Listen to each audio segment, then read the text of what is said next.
Matt, nice to see you again, brother. Thanks for coming in. Absolutely, brother.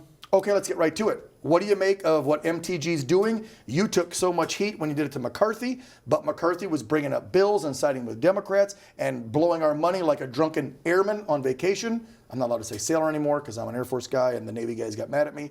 So what's different now? Do you think it's a similar situation where Johnson's not listening to the America First folks and the American people and what Marjorie is right? Or did she jump the gun too quick? What's Matt Gaetz saying? The fundamental difference is the size of the majority. When I filed the motion to vacate against Kevin McCarthy, we had a 4-seat majority, and I came on this program. I answered your tough questions about that, and I promised the American people that the consequence of my action would not be a Democrat Speaker of the House. I had carefully monitored this. I had talked to each and every member, and I didn't think that would be the case. As I sit here with you today, I could not make the same promise, and thus I cannot support a motion to vacate. I can think of 2 or 3 members of our House majority, some of whom used to be Democrats, who might actually be willing to take a position for themselves in exchange for voting for Hakeem Jeffries for House Speaker. That risk would put on the table another version of Biden's massive spend. I mean, you thought this minibus was bad, and it was, and I voted no. They'll do another American rescue plan that will actually need a rescue from. So I won't be supporting a motion to vacate. I'm trying to help Mike Johnson be the best speaker he can be. He is going to be our speaker now to the election, and for all of his flaws, he doesn't lie, which means we can work with him regarding our goals. My goal is to secure our border, not to be spending a bunch of money in Ukraine, not to be borrowing money from China to go and loan it to Ukraine. That seems crazy to me. And while I appreciate the fact that Mike Johnson is trying to find more nuanced ways to do what he wants to do, there are not enough Russian assets to liquidate to be able to fund what they want. You're talking about maybe a few $100 million in cash liquidatable assets here, whereas it's a $20 billion number they want to send to Ukraine. Yeah, when he's saying innovations, and I remember all this talk after you moved quickly to vacate Mr. McCarthy, there were these new rules, right? Right. Y'all were going to get 72 hours to read all bills. I thought these things were going to be broken down into simple, more line item type voting things, not big omnibus budget deals like this minibus. And I thought we had heard from Johnson early last year when he got this seat that if there was big spending in Ukraine and elsewhere, that those would be individual items. So what is he talking about? We're going to find innovative ways to still fund Ukraine? Because this came over the weekend where he sounds more like he's on board with sending millions, possibly billions more. So what changed in those few months with Mike? The difference is I don't think he wants to lash these things together like the Senate did. Okay. Now, whether we're considering Ukraine in one vote with Israel or on its own, I'm very likely a no vote because I think it risks some sort of escalatory accident that could end up melting the globe in some nuclear exchange between the United States and Russia. That risk is too high for me, and I think we have to be pragmatic about that. I think that you had Mitch McConnell's desire to use all of our sympathy for Israel in this great time of strife to try to muscle Ukraine across the line when there was insufficient support for that. It's disappointing that we have gotten rid of the 72-hour rule to read bills. But you know why we got rid of it, Dan? Because the members wanted to waive it. I put it in the rule book, but members wanted to waive that rule because the people who voted for that trash piece of legislation didn't want the details out to the American people. They didn't want you to know that there was millions of dollars, $15 million that the American taxpayer paid to fund Egyptian students going to college in Egypt. They didn't want you to know that they're funded all these NGOs that are seducing the invasion. Because like I said, I remember you putting that in as one of the rules. Oh, it's on the books, but any given day in the House of Representatives, if 2/3 of the members stand up and say, we hereby waive the rules, then it's like martial law. They automatically go away. And 2/3 of the overall membership didn't want 72 hours to read the bill because they didn't want the American people to read the bill. Because it wasn't about what the ultimate consequence was for the country. If people got their little pork barrel projects in, if they got their funding in for their community centers or their unique agenda items, then they would forsake the broader consequences that we must all endure.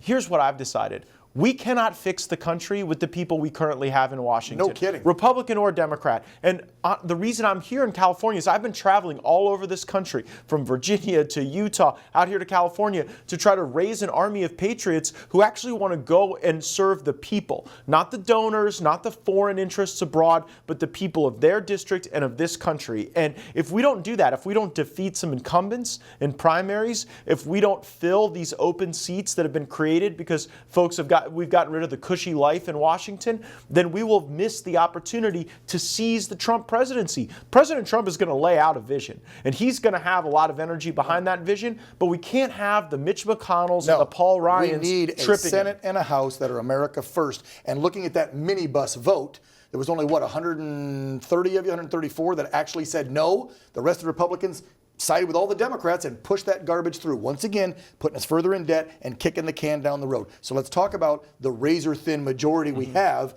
and why it's so important come November to get you and the other America First and Freedom Caucus folks more backup. Because we can't count on the Ken Bucks and these folks that are retiring early and screwing over the country. Notice I didn't say party, screwing over we the people. So how are we going to, one, hold on to the majority through next January, because now we're down to one, and let's talk about how we get out and get more of those America First folks elected, Matt.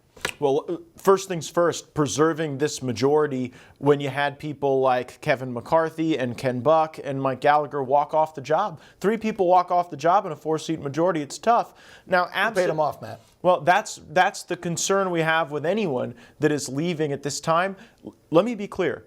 There is an organized effort by the political left right now to buy people off to quit, and then also to try to compromise people. I know of circumstances right now where people are being told, you should quit or else. Some embarrassing information might come out. We might lie about you and say things that are false. They're actually trying to steal the majority that the people gave to the Republican Party and convert it to the Democratic Party, and they should not have enablers and co-conspirators in our movement willing to facilitate that. I think, that we've got to be real resilient about that, and we should judge harshly those who leave service to go get some high-paying job, if that in fact turns out to be the case. We all knew what these jobs were.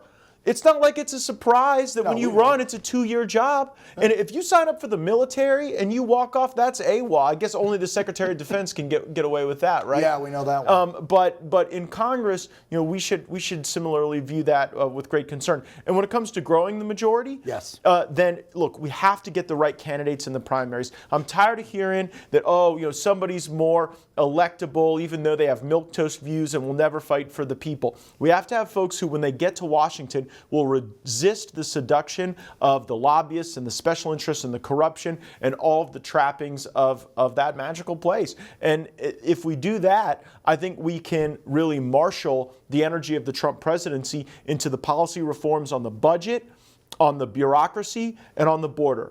We do those 3 things, the budget, the bureaucracy, and the border. We rein those in, we will do great service to the country, but it's not going to happen if Republican voters in primaries do not do their part as well. They have to be discerning about these candidates. And you know what? Sometimes it's not about who has the most money and the slickest ads. No. It's about making a judgment about who will fight for you. That's the key. I mean, if we go back to 2016, Hillary and the Democrats outspent Trump, 3-1? Yep. And he smoked her. And how many races can you and I sit here, if we had the time, and go over, whether they're, a local state race or a congressional race, where they said, that guy's not electable because he's America First. He says he's for Trump. This guy's been a politician for 20 years. He's got 3 times in his war chest. We got to beat the Democrats, so vote for this guy who, as you put it so kindly, is milquetoast, who's going to go there and do exactly what the damn uniparty tells him to do, which is where and how we got to where we're at today, where you come and get a minibus, and we can't even stop a minibus from getting past. No, I mean, we're funding our own invasion.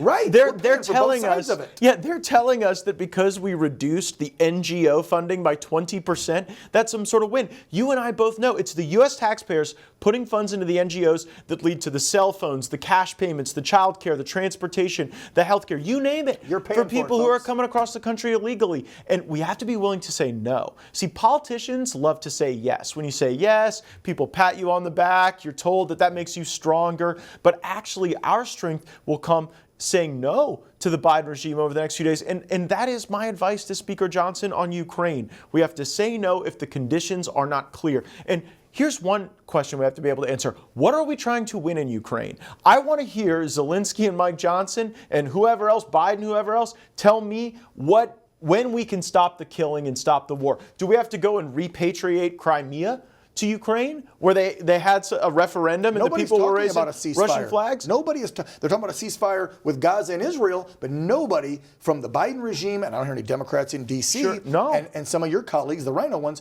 nobody is saying, hey, why aren't we pushing Zelensky and Putin's people to get back to the table like they were in Istanbul, Turkey 18 months ago and get a damn ceasefire? They're giving me the hard rap.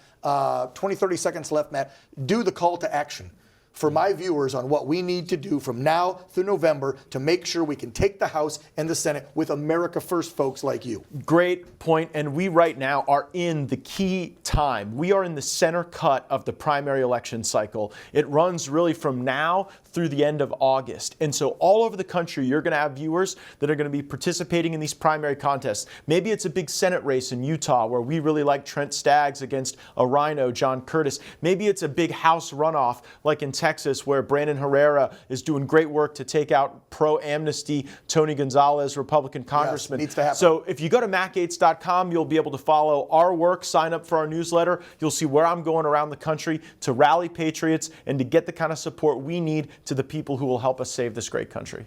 Love it. Matt, as always, man, thank you so much. Keep fighting. That's what we call you, a firebrand and a Freedom Caucus America First guy. If I was in there with you, you know I'd be right alongside of you, but I think they would have thrown me out of that house long ago. So thanks for the visit. Enjoy your stay in Cali before you head back to Florida. We were just there last week. Lovely state. I hope Great you spent people. all your money in Florida. We spent a lot. Good. We spent a lot of money in Florida. So We like there we go. hearing We it. gave some taxes. Thank you, brother.